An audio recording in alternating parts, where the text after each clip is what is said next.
The Man Who Passed Out Who Did Not Go to Jail, or The Concert That Ended 15 Minutes Early. 3 musicians had been playing jazz for 3 hours on their standing bass and 2 accordions when an audience threw an apple at Jerry Curry and hit him in the head. He passed out and hit his head on the stage. The other 2, Bob and Giannis, were happy because they secretly wanted him out of the band. Jerry was old, selfish, grumpy, ugly, creepy, and a bad musician. Bob and Giannis did Fortnite dances on his body. First, they clapped. Then, they booed. Then, they called the police. After the concert, they arrested everybody, except for Jerry. They just left him there. This is Arts Educators Save the World, where successful artists and their mentors talk about how arts education transformed their lives.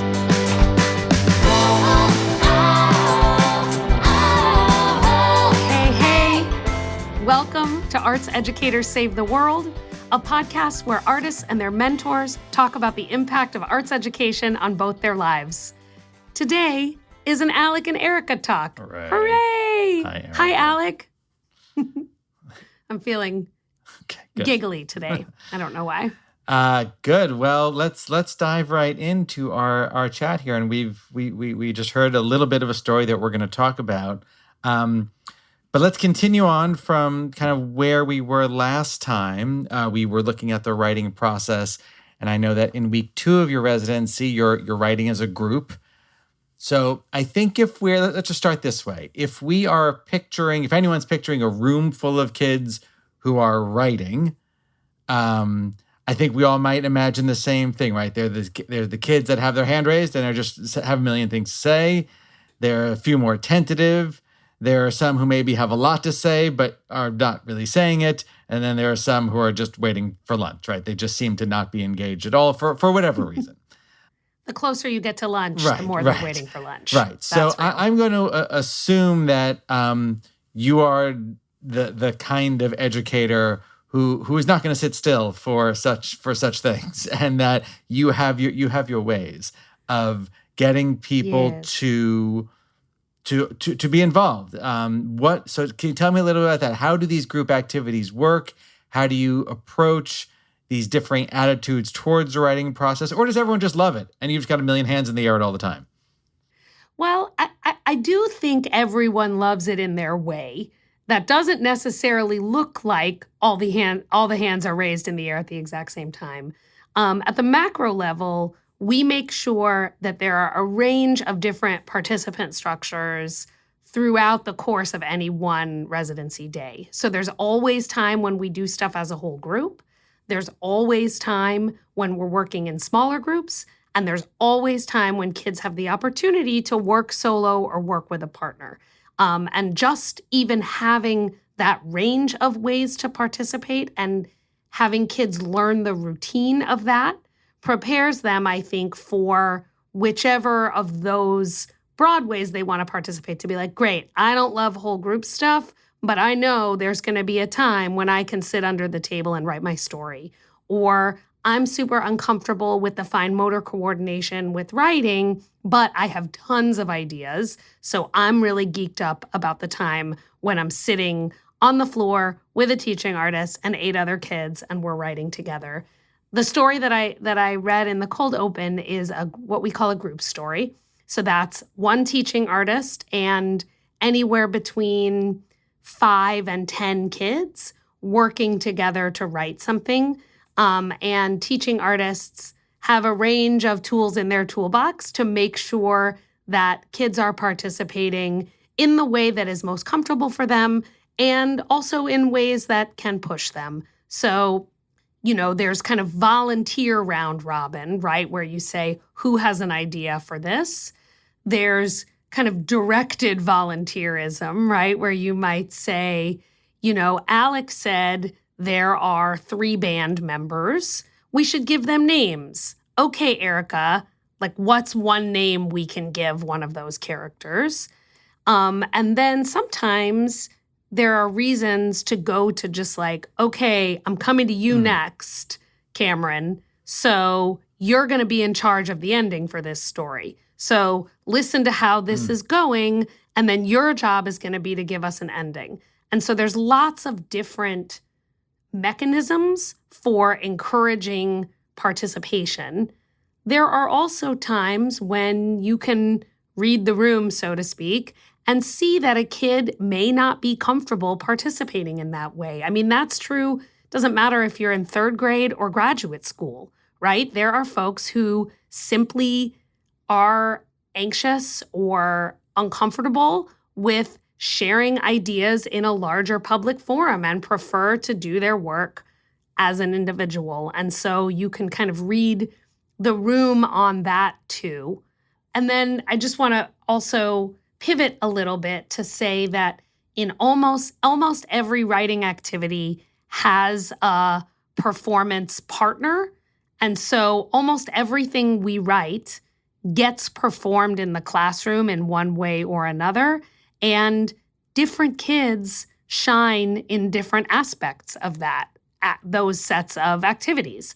And so another value of sort of arts-based versions of everyday learning activities is you're giving kids different mechanisms to share what they know. I mean, we all know the kid that's like the giant ham, right, that always wants to be at the front. In my experience, oftentimes that kid feels nervous about some of the more traditional school-based tasks and may not be the first one in line to give you like some really juicy adjectives to describe, what a picture looks like. But once they hear how their classmate has described it, they're like, oh, act this way?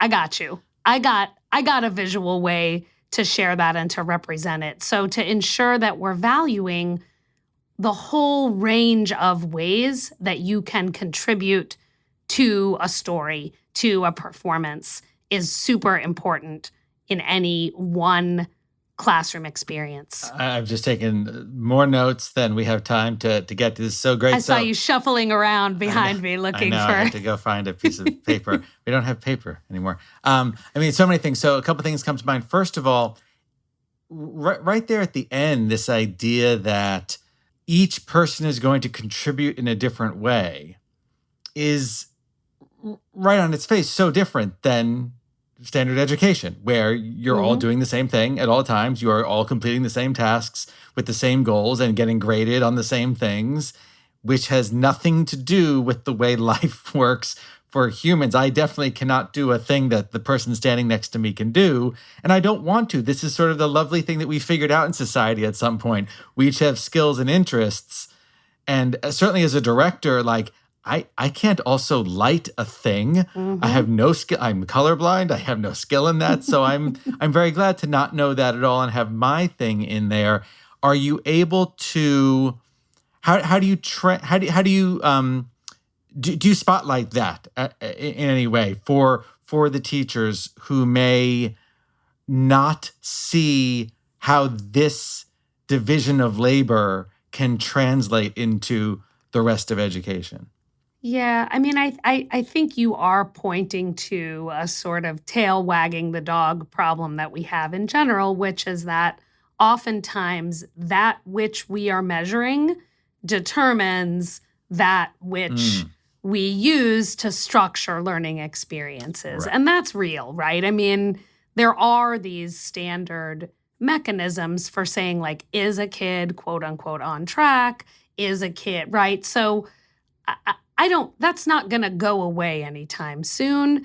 Though in some abstract world, I would love it if it would go away, but it's not going to go away. And so I think instead of saying it always has to be that every kid is doing the same thing at the same time, at least to open up the possibility that there are times and spaces for engaging in the kind of collaborative work that is great, not to be too cheesy, but that the whole is greater than the sum of its parts, right? That a performance of a story written by a group is creatively, cognitively, culturally richer and more and fuller when it is created by a group. Right.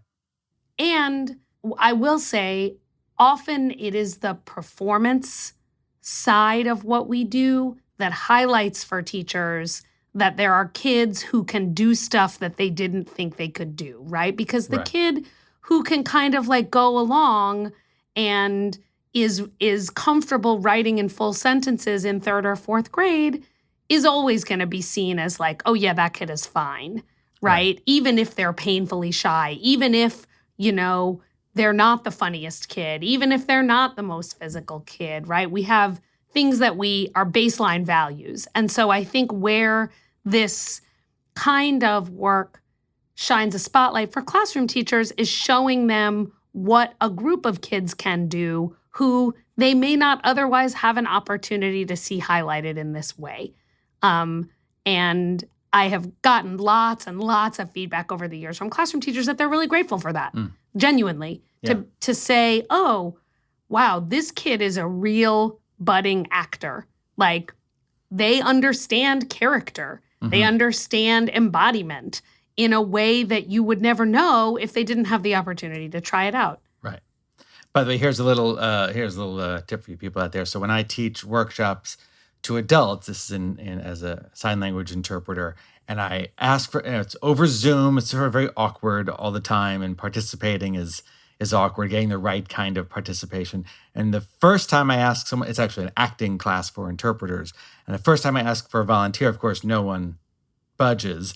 And so I immediately say, oh, by the way, in this workshop, not raising your hand is how you volunteer, which is a lovely, always gets a nice laugh. And then to play with me, they all raise their hand and they go, you know what? The rules did just change.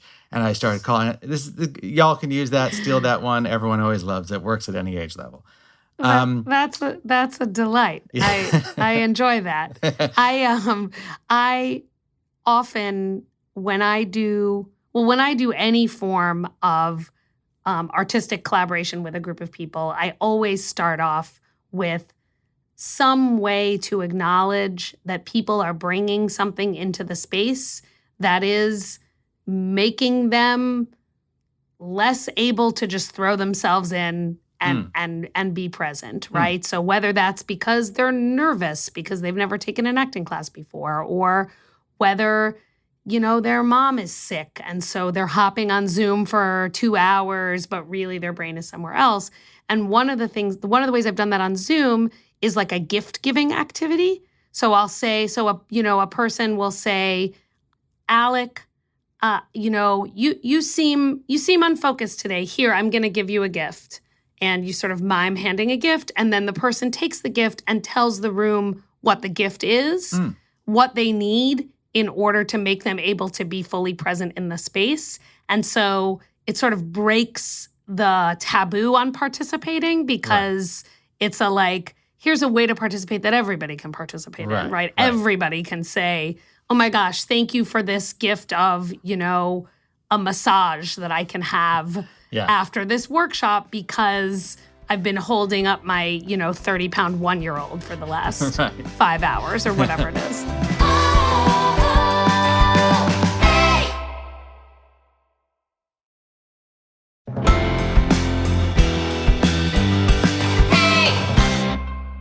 So I have a couple of questions.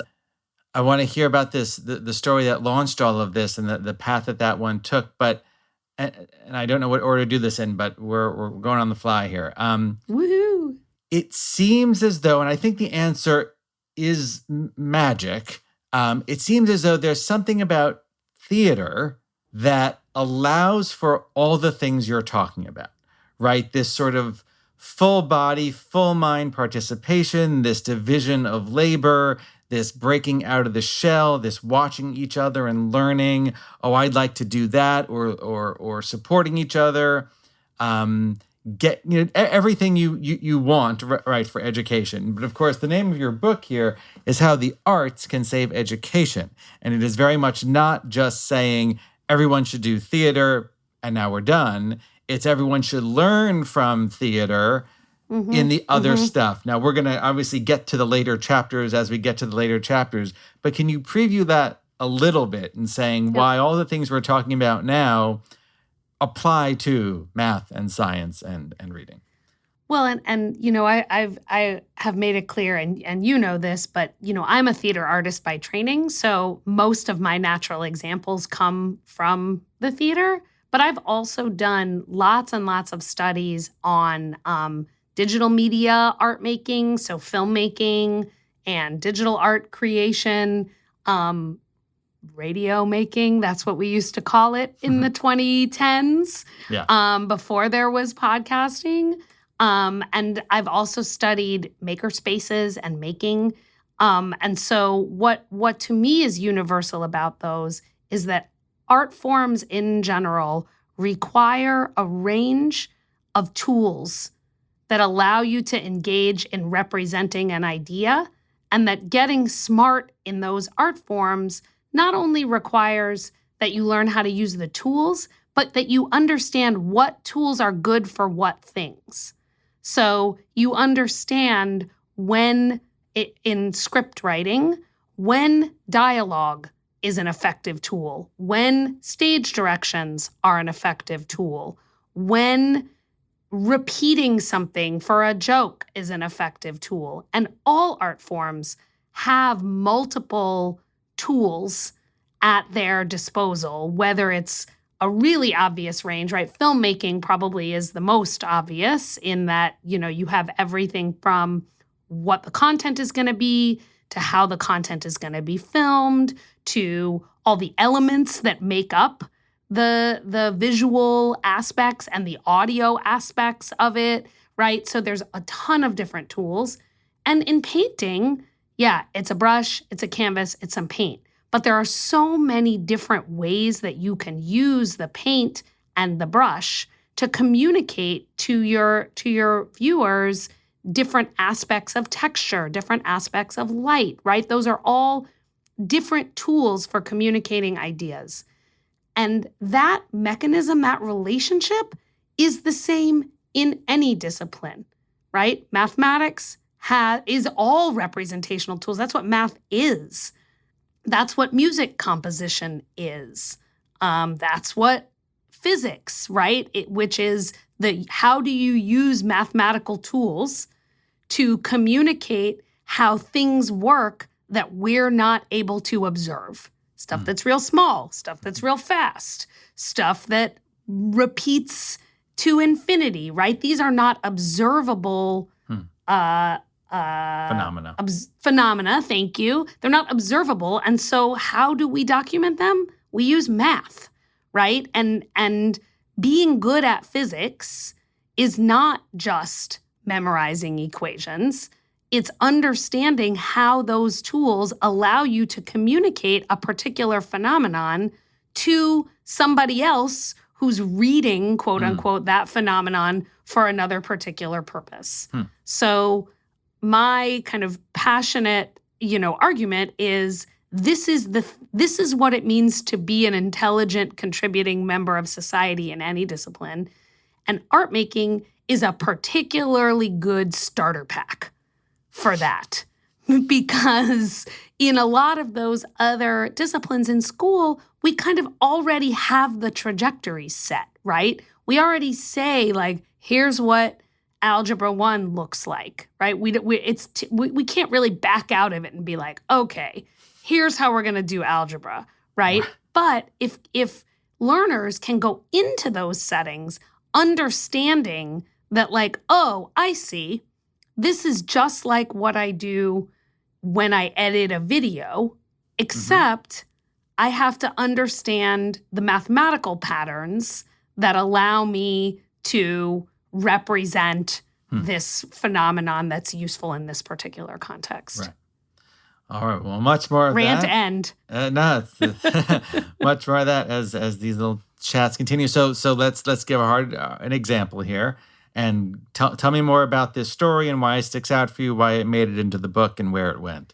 Sure. So first of all, I had been the teaching artist. This is the story that you all heard at the beginning of the thing. My apologies. Bad question. The concert that ended. Now I don't have the whole title in front of me because it's quite involved. Just rewind the podcast, listen, come back to us. Thanks. Okay, we're here. And so So I had been the teaching artist, and so the process of writing was not only something I observed, but something that I experienced. And it stood out to me, first of all, because it had been a particularly large group of kids. And I had remembered how successful we were at getting not only everybody to contribute, but getting everyone to feel like this was a story that they had made. So, for example, the one of the musicians was named Giannis, which only if you're from Wisconsin might you know that that likely refers to world famous basketball star Giannis Antetokounmpo, who plays for the Milwaukee Bucks. And so for a kid to contribute names, even that is an act of participation, right? So some kid was like, let's name one of them Giannis, right? And then that makes it into the story. And that becomes one of the ways in which an individual author has made a contribution. I also remember there's a very long list of adjectives. I think it's like bad, ugly, something, something, bad, ugly, creepy, and a bad musician. I'm not saying it right. Rewind, you can listen. That is also a yes and list, right? I think when I asked, like, what is this person like?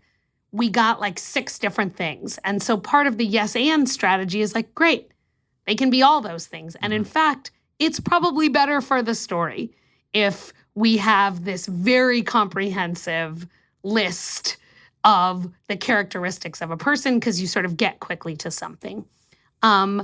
Also, and now I am going to read the title because it's an important part of this story. The title of the story is The Man Who Passed Out, Who Did Not Go to Jail, or The Concert That Ended 15 Minutes Early. And I like to joke about that particular title that I was inspired by Shakespeare, right? Twelfth Night, or what you will, which not only, in my opinion, is delightful as an audience member, because then the audience gets to decide what the play is called. So they get to think about, like, is it this or is it this? And it allowed us to have a title that captured the scope of what kids wanted to explain that the story was about. Right. So I like it as a particularly good example of how collaborative writing in a larger group can allow everybody's voice to be heard, and to and for that process to not just be a whole bunch of nonsense that doesn't create an engaging narrative experience for other people. Right. So I was going to ask about editing. That what do you do when you're right along that line? How does yes and combine with, I don't want to use the word no, however, or but the other sideline that is, I'm going to be modeling the creation of a work of art in which we do at some point make choices. Yep. And how does that honor everyone's contribution without accepting everyone's contribution fully? Yep. And those strategies, I think teaching artists develop over time. So it's not an easy thing, but there's a couple of ways in that we've developed. So one is, especially early on, to have kind of pre-made story structures that kids' responses can fit into, right? So there's a sort of well-known one that's like, once upon a time, every day, one day, because of that, ever since that day, right? So it's like you set up the thing, you establish kind of what it's like, then something happens. One day, something happens, and then because that happened, this happened. Because that happened, this happened, and then what's changed and what is a new scenario. So that's one way is and to so just you have some Joseph Campbell in there. You have the originally you have right. the ordinary world, then you have or in screenwriting the inciting incident, and Yep. then you have your series of conflicts, and at the end you have the return with the elixir. You have what did you learn at the end of all that? Yeah. That's right. And so if people complain like, oh, that constrains creativity, one responds with, that's how all creative writers do things ever. So that's one. Yeah. The other, which is a very practical strategy, is to constantly be rereading the story as you're writing it. So you write a sentence with the kids, you write a second sentence, and then you say, let's read the first two sentences so that the next idea will follow. Mm-hmm. Okay, let's read this, right? And then if earlier I said, you could say to a kid, okay, Cameron, you're going to come up with the ending for the story. Before you have Cameron come up with the ending for the story, you read the whole story down till that point so that it is likely that whatever Cameron is going to say is going to be connected to what has come before it, right? And so that's a sort of second, very practical way to kind of commit to a direction. And sometimes, of course, there are kids who want to do the thing that they want to do. And for me, then that goes back to the more macro structure, which is to say, that is an excellent idea for a story. That is not where this particular story is headed. When we get to individual writing time, I really want to see how that story goes. Oh, great. And if there's a particularly invested kid, you can say to them, why don't you go get your notebook and bring it over here and start making notes for yourself?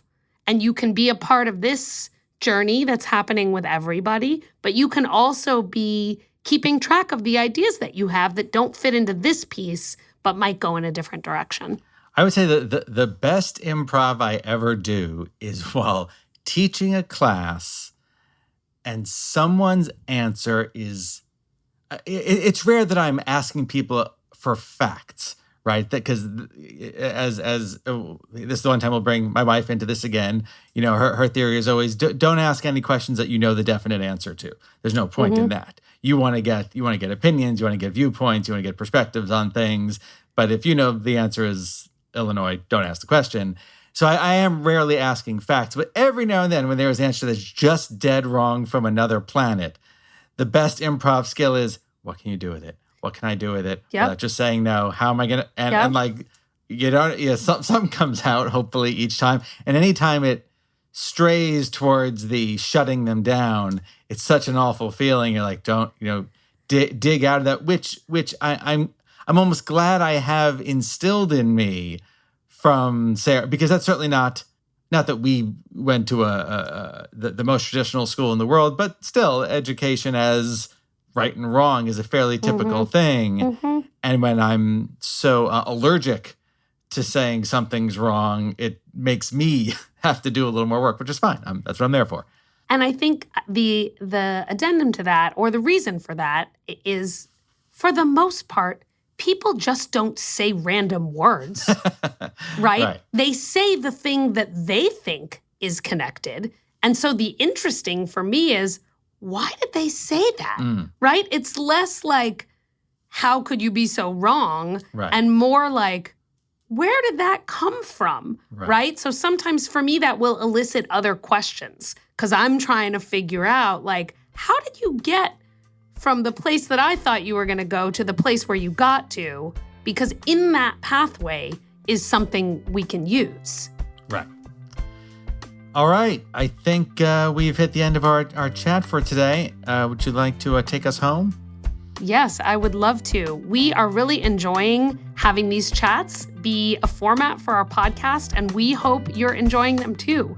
If you are, and if you have an idea for something that Alek and I should chat about, whatever, please write to us at contact@artseducatorspodcast.com. If you are enjoying this podcast, please like us, please subscribe, tell your friends. We are trying to grow our audience, and you all are the people that can help us do that. So let's keep this podcast rolling and onward together. Arts Educators Save the World is hosted by Erica Rosenfeld Halverson and produced and co-hosted by me, Alek Lev. Our executive producer is Doug Matica, and our audio producer is Justin Asher. Special thanks to our collaborators, the brilliant and talented Kate Baldwin, and our great friends at Story Pirate Studios, Lee Overtree, Benjamin Salka, and Amy Fiore. Original music is by Dan Lipton, and our artwork is by Lyra Evans. Check out our website designed by Cole Locasio at www.artseducatorspodcast.com. We're on Instagram at Arts Educators Podcast, and you can write to us with your questions and comments at contact@artseducatorspodcast.com. You can also find us at a place called YouTube. And wherever you're listening, please remember to subscribe, rate, and review. It really helps the show. We're proud to be sponsored in part by the University of Wisconsin-Madison and the Gibb Faculty Fellowship. Arts Educators Save the World was created by Erica Rosenfeld Halverson and Alec Lev.